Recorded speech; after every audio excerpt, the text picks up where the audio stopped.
வணக்கம், வாழ்க வளமுடன். இந்த வணக்கம் இன்னும் சொல்கிற இந்த கிரீட்டிங்னு சொல்லுவாங்க இங்கிலீஷில். யாரையும் சந்திக்கும் போது பேசும்போது வணக்கம், வாழ்க வளமுடன் சொல்கிறது, குட் மார்னிங் சொல்கிறது, குட் ஆஃப்டர்நூன், குட் ஈவினிங் இதெல்லாம் சொல்கிறது. இதெல்லாம் எப்போ இருந்து தோன்றி இருக்கும் என்னைக்காவது சிந்திச்சு பார்த்தோம்னா, சக மனிதனின் நட்பு உணர்வோடு அங்கீகரிப்பதை ஏதேனும் சைகை மூலமாக காட்ட வேண்டும் என்று நாம் ஆதி மனிதனாக இருந்தபோது உணர்ந்து பின்பற்றினோம். இல்லாவிட்டால் ஆபத்து நேரிடலாம். அப்புறம் மொழிகள் தோன்றிய கையோடு வாழ்த்து தெரிவிக்க வார்த்தைகளை கண்டுபிடித்தார்கள். வாழ்த்து தெரிவிப்பது அடிப்படை நாகரிகம்.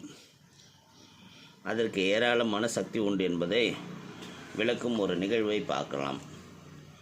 இரண்டாம் உலக யுத்தத்துக்கு முன்பு போலந்து நாட்டில் புரோஸ்னிக் என்கிற கிராமத்தில் வசித்தவர் சாமுவேல் ஷபீரா என்கிற யூதர். வயது முதிர்ந்த அவர் தினந்தோறும் அதிகாலை வாக்கிங் போவார். அப்போது யார் எதிர்பட்டாலும் புன்னகையுடன் வணங்கி குட் மார்னிங் என்று வாழ்த்துவது அவரது வழக்கம். சிறுவர்கள் எதிரே வந்தாலும் முதலில் குட் மார்னிங் சொல்வது ஷீப்ரா தான். அந்த கிராமத்தில் ஜெர்மனிய மக்கள் ஷெர்ப் மியூலர் என்பவர் பண்ணை ஒன்று வைத்திருந்தார். ஷபீரா அந்த வழியில் போகும்போதெல்லாம் மியூலர் தோட்டத்துக்கு நீர் பாய்ச்சி கொண்டிருப்பார். அவரை தாண்டி போகும்போது Shabira good morning mister Muller என்று சொல்லிவிட்டுத்தான் போவார். ஆனால் ஜெர்மனியர்கள் யூதர்களை வெறுத்தது தெரிந்த விஷயம். மியூலர் அந்த ஒரு கேட்டகரி தான். பதில் வணக்கம் சொல்ல மாட்டார். ஷபீரா அதை பற்றி கவலைப்பட்டதில்லை. ஒவ்வொரு நாளும் குட் மார்னிங் தான். ஆரம்பத்தில் மியூலர் கடுப்பாக இருந்தாலும் பிறகு லேசாக தலையசைத்து வாழ்த்தை ஏற்றுக்கொள்ள ஆரம்பித்தார். பிறகு குட் மார்னிங் என்று பதிலுக்கு முணுமுணுக்க ஆரம்பித்தார். ஆண்டுகள் ஓடின.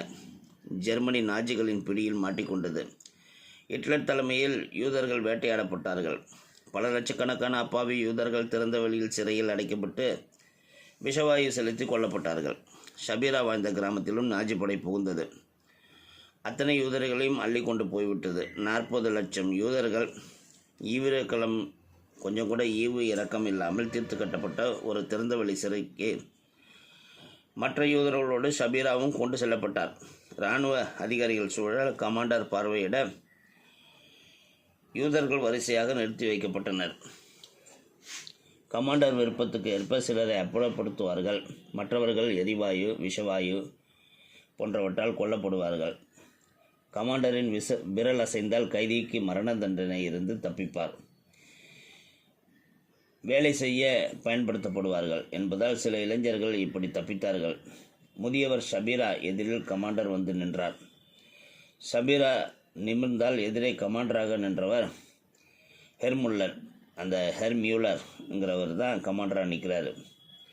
இருவர் கண்களும் சந்தித்தன. அதே புன்னகையோடு நடுங்கும் குரலில் குட் மார்னிங் மிஸ்டர் மியூலர் என்றார் ஷபீரா.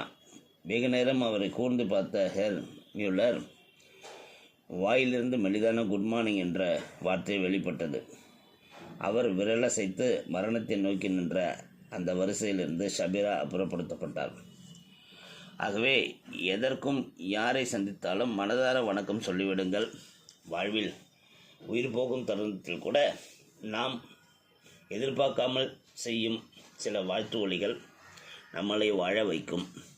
இது பெரிய மரண தண்டனையிலிருந்து மட்டும் இல்லை, வாழ்வில் பல சிக்கல்களை தீர்த்து வைக்கக்கூடிய ஒரு நிகழ்வாக கூட இருக்கும். இது நிறைய நீங்களும் இது மாதிரி சந்திச்சிருப்பீங்க. முகம் தெரியாத ஒருத்தவர் எங்கேயோ உதவி பண்ணுவார், எப்பயோ சந்திச்சிருப்போம் அவரை. இந்த மாதிரி நிகழ்வுகளை, வரலாற்று குறிப்புகளை பிள்ளைகளுக்கு சொல்லிக் கொடுங்கள். வாழ்க வளமுடன்.